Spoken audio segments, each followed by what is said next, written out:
I look forward to this conversation because it's something we keep talking about. So let me put this in context. Welcome, all of you, and welcome all of you over here listening in. Today we are diving into a topic that's shaping our future, artificial intelligence in India. With the country's tech scene exploding, we ask, what does the future hold for AI here? From Bengaluru's burgeoning startups to government initiatives like Digital India, AI is not just on the horizon, it's already transforming sectors from healthcare to agriculture. But what about the challenges? Will India lead the AI revolution, or will we face hurdles in privacy, in job displacement, and in the ethical use of artificial intelligence? Now, experts predict that AI could boost our GDP by billions. But the question remains, how will we manage the ethical implications and ensure inclusivity? Will our education system rise to train the needed talent? And crucially, can we craft policies that balance innovation with responsibility? Join us as we explore these exciting but, I dare say, daunting questions about India's AI journey. We've got super panelists, real experts on this. Puneet Chandok, President, Microsoft India and South Asia. Thanks, Puneet, very much for being with us. Manu Chopra, co-founder and CEO, Karya AI. Dr. Pratyush Kumar, co-founder, Sarvam AI. And Ronnie Screwvala, familiar face, somebody we've all grown up with, co-founder and chairperson of upGrad. Thank you, Ronnie, very much for being with us. So, I could talk about policy, we could talk about ethics, we could talk about jobs, we will. But I think for a larger audience, the question which everybody wants to know is that how is AI going to look like for us as users, let's say 5 years down the road? It's evolving so fast. So let me ask all of you that question. Would you like to start, Puneet? AI in the next few years will be a guardian angel. It'll be a coach, it'll be a companion to all of us. It'll have a lot of intelligence, it'll have a lot of empathy, it'll have a lot of agency. I think it'll make all of us a lot more efficient and effective at what we do. Empathy. So how smart is that? Because if you're getting into a very exciting theme already. Empathy.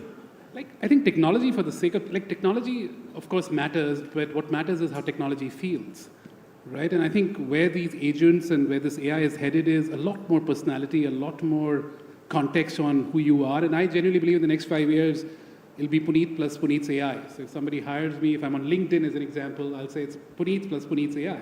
It'll be you plus your AI. All right. And I think that's the world we're getting into. Ronnie? 5 years from now. I mean, if intelligence meets artificial intelligence, it has to be a 2 plus 2 is equal to 22. And I think that's what it will be, because it's going to be a combination of both. And I think for all of us, we need to take it that it's going to be in that manner, rather than actually looking at it as going to be a threat. I think today everyone's looking at it much more from a threatening perspective. And again, as my favorite saying goes, overall, we need to take this on as more as an evolution, more than an sort of an apocalyptic event where we'll always keep dreading it. And if you differentiate between the two, I think it's going to evolve. I think 5-year statements today will be almost impossible. We'll need to be better than astrologers to actually talk about where that takes it. So, Manu, the reason I thought I'd start this conversation is because I'm hooked on to Grok. No advertising contract, not yet at least, but I use it because it generates pictures for me. And so I decided to, I'm Bengali, parochial one at that. So I asked it to draw Newmarket in the 1920s, in the rainfall, with women street vendors, with a few old cars. And it came up with something absolutely incredible. And it gave me 3 or 4 options. I regenerated and it gave me something better. It suggested twilight, so I clicked twilight, and it had it in twilight as well, in the rain. Now, this is absolutely incredible, which is why I asked the question, in 5 years from now, what more can AI do for us? I mean, it's a very, it's not a good thing to be making predictions right now. Because I'll be like, 5 years from now, this will happen, and it happens tomorrow. But is that the problem? Is it moving so fast now that we really can't look 5 years ahead? I think, look, one of my favorite quotes about technology, if we step back, is from Kintaro Toyama. He says, technology is an excellent amplifier of human intent and capacity. Yeah. I think of AI the way Puneet is talking about it in terms of amplifying our intents and our capacities, right? So we've been playing around with deep research. It's absolutely phenomenal, right? The kind of things it can do, it accelerates the pace at which my team works. It allows us to do so much more for our communities. And I really believe, look, AI technologies that we're building, the kind of work that Pratyush is doing at Sarvam, this is really important because it just accelerates earning and learning opportunities for not just people like us on the stage, but for low-income communities all across the country, right? And I think it's our responsibility to make sure AI productivity is equitable, right? But I think the fact that it'll dramatically accelerate productivity, in my mind, is a given, right? Ronnie had a point? I just want to add that I think one thing for sure in 5 years is we won't be as wowed as we are right now. And the reason I say that is because right now I think it's all tough.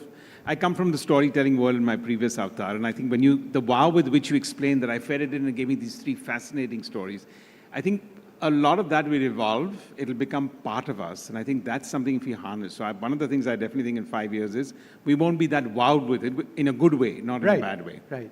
But I am wowed for the moment. I mean, it can design music for me. I can ask it, I can describe a certain type of music that I want, and it can do it for me. A few years back, I would say even a few months back, if we wanted information, the phrase we would use is, let me Google it. That's already obsolete. You no longer Google it necessarily. You can grok it, you can chat GPT it, you can DeepSeek it, whatever it is. Again, in your mind, 5 years from now, what's exciting which is coming up? So one thing that is surprising about this area is that the surprises don't stop. Right. So I do not know if 5 years later you won't be wowed, right? And as a practitioner of the technology, so the technology is still very early in the evolution of any technology, just few years into it, right? What you are echoing is a sentiment of the user, but as a builder, there don't appear clear limitations on why this does not improve further, right? That's a scary and exciting thought simultaneously, right? But for me, what is most interesting is what Manu said, which is that this technology becomes a common denominator for everybody, right? Because at the bottom line, some of us are creating images, some of us are doing deep research, right, and improving productivity. But the 1.4 billion Indians being able to access healthcare, education, whenever they needed advice, mental advice even, I think making it common denominator, just like, for example, today the per capita consumption of data, India is a leader. The per capita consumption of generative AI, I would see India being the leader in 5 years, and it's because this technology will make everybody so much more capable and enjoy a better quality of life. Let me ask one more basic question before we get into specifics. Ronnie, this one is to you. Education. If there's AI, then the way you and I studied in school and in college and did our research, you don't need to do that anymore, right? I mean, that's the pessimist in me speaking. Because I can quite easily tell you, and this is the truth. I promise you, this is the truth. I've got about 8 or 9 questions. I looked up AI and I got them, right? How do you learn if you've got a machine doing those functions for you? No, I think that's a little too far-fetched. I think it's also then destructive. So I think it's going to have to be coupled. You're looking there and you're looking at this as an add-on, but there is a lot of the other part of the day where you're doing a lot of your own logical self. So I think you just need to look at it from that perspective.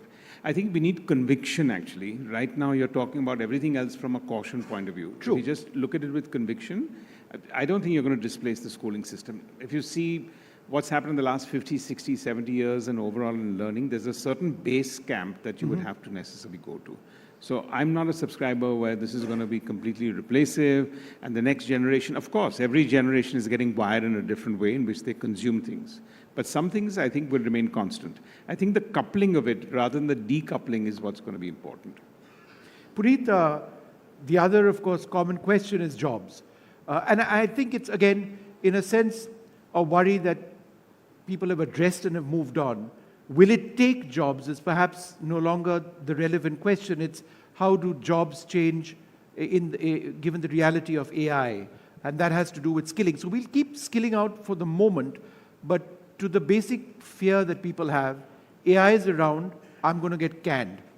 How would you respond?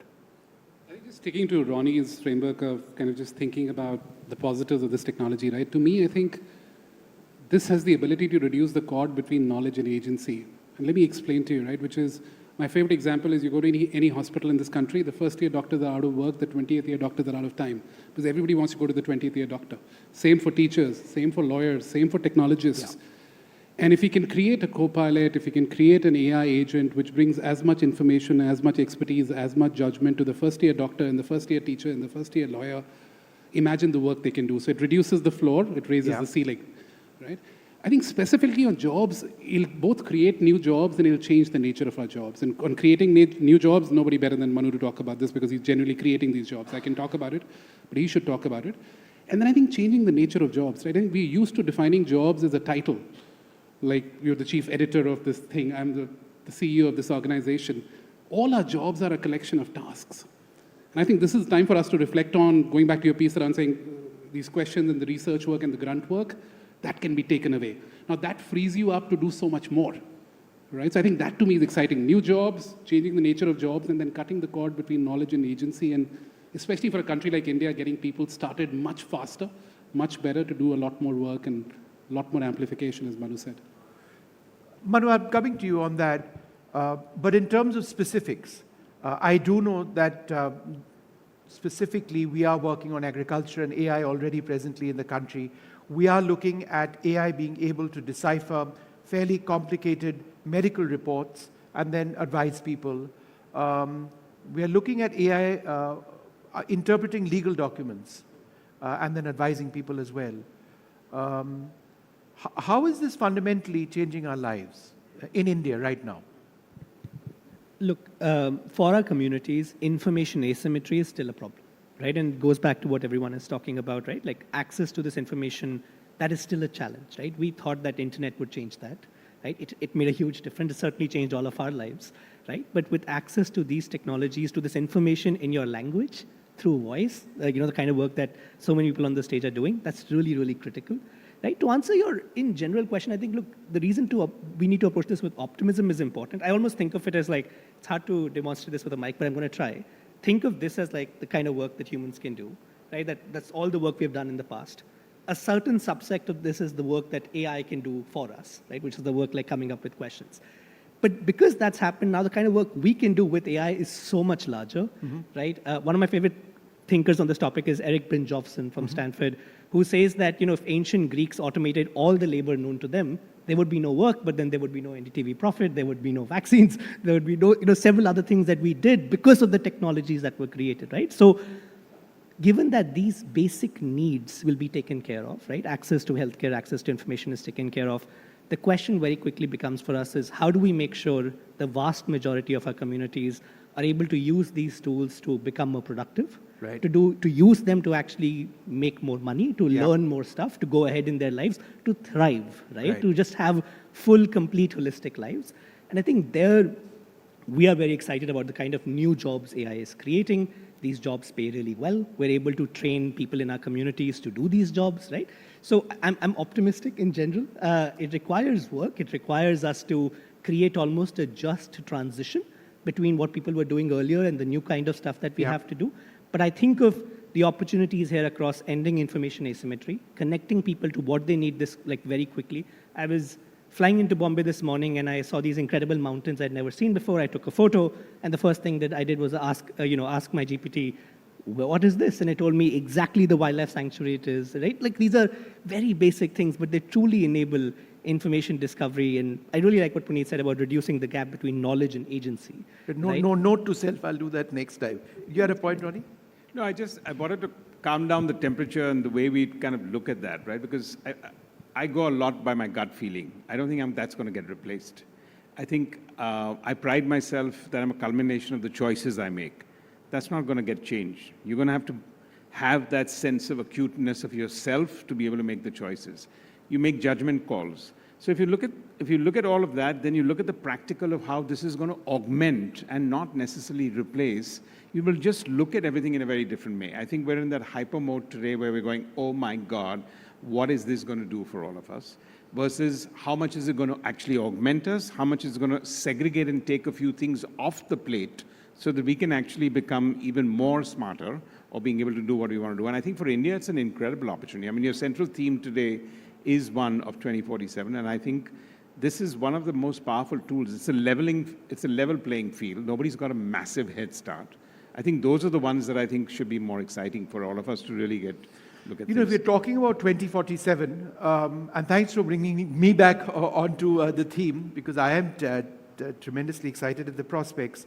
You know, we have our model of Made in India, Atmanirbharta, which is all very well, but what about, and Ronnie, this is to you, India building for the world. Is that something that's possible? Because there are those who, for example, look at large language models, LLMs, and say, you know, it might work for some, it may not necessarily work for us. But if India has a certain model going forward in terms of AI, what, in your opinion, should it be? See, I think it is a mindset change, right? We have been an arbitrage economy for a fair period of time. We do have 600 million people that are in rural India, have changed. We have evolved in terms of ambitions and aspirations. So I think we're all at a good cusp enough for us to be able to take this. So I think our next road is to create more intellectual property, to be at the higher end of it. And I think that possibility is very, very much there. And the main part is if we start looking at only the top of the pyramid, we won't go very far. We'll miss the opportunity. And the bottom of the pyramid is not something we can really tackle right now. But that 400, 500 million people, which is larger than the population of most of the developed countries, if you can harness them with basic knowledge, evolved knowledge, see, because otherwise we just think AI is for coders and for engineers, but it's actually for everybody. So the minute we build that into our horizontal versus the vertical, I think the mindset will change. I'll come to that in a moment. Pratyush, in as much as we talk about applications and the software changing, there is a very important aspect of all of this is the hardware, the computational abilities which exist in India, the supercomputers, the availability of semiconductors. If India going towards 2047 decides to experiment with different models, how capable are we at having that hardware backend? I'll just take a minute to talk about jobs because I feel that it's moving so fast that I don't think anybody is engineering things to be the way we want it to be, right? So that I'm also very optimistic. I think we'll land in a better place given where we are and where our per capita income is. But what I want to also highlight is that no one knows. Right, so this is a big social experiment we are going with as a globe. We're experimenting with a technology that's moving much, much faster, 2 degrees faster than other technologies, and it seems to have an impact on certain sections of the economy which are typically thought of as defensible. Right, so I just wanted to put that out there. Sure. I think we need more dialogue that is grounded in policy, technology, economics that understands this and actually lands us in a place that we'll do well. Right, about hardware. The way I see it is it's a set of raw materials that you need to run AI. Today it is the talent to build the models, the talent to build applications on top of the models that make it usable across the country. If you have these 2 things, then you would need to use these models at scale, and that happens on top of hardware. And as you know, the most important hardware right now is the NVIDIA chips, which I think the United States is now controlling how it gets diffused across the world. There are other attempts at building chips as well. And the layer below that is actually power, right? So these will be the key raw materials, the talent to build the models and to use the models, and then the hardware that can accelerate these models and the power that is required to power these to actually run the models at scale. And we will have to build at all 4 layers, right? And India has to build chips going ahead. We were really behind in the last generation of semiconductor revolution. Even in power, we have actually one of the few countries to have a unified grid. But you need to have nuclear reactors. This is a well-established factor. There's enough money going into the US for that. So these are the 2nd, 3rd degree investments we'll have to make, and all of them are infrastructure. But now is the time when we go out, build these models, and I think in the next year or 2, we should be making India one of the largest consumers of this technology. So we stand up and are given notice in the global scheme of things. Just one more point on this. We've seen the Chinese DeepSeek model come up recently. It's fascinating in terms of its ability, and it's also interesting because it resulted in a crash in the markets of NVIDIA and other chip makers, because apparently the Chinese and this particular company is able to achieve realistic results on the basis of far less computing power. Optimization of hardware going forward, is that perhaps the best way to maximize the potential of the technology? Yes, there are two parts to that. By the way, it was very interesting to see how much the DeepSeek moment got caught up in day-to-day parlance. There were people who were uncles and aunts asking about DeepSeek. Maybe it was the origin of where it came from that made it so interesting.